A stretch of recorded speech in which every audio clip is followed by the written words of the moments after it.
Hello বন্ধুরা, এই যে দেখো তোমরা যে সুন্দর ছোট্ট ফুলদানিগুলো দেখতে পাচ্ছ, এইগুলো তোমাদের দাদাভাই মঠে গিয়েছিল, তো ওখান থেকে এনেছে। দেখতে খুব সুন্দর লাগছিল, সেই কারণেই এনেছে।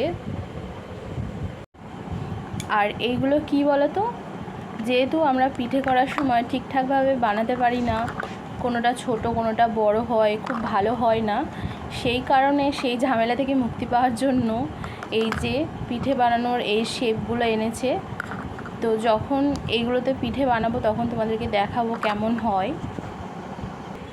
তো এই দেখো বন্ধুরা, এখন এই যে ফুলের টব নয়, ফুলদানিগুলো এনেছিল, এইগুলো একটু ভালো করে ছাড়ানো হচ্ছে যাতে দেখতে ভালো লাগে। তো দেখো কেমন লাগছে দেখতে এটা ছাড়ানোর পর।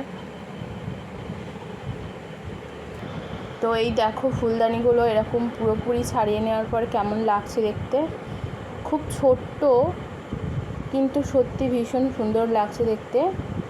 তোমাদের কেমন লাগছে অবশ্যই কিন্তু কমেন্ট করে জানিও। আমার তো বেশ ভালোই লাগছে।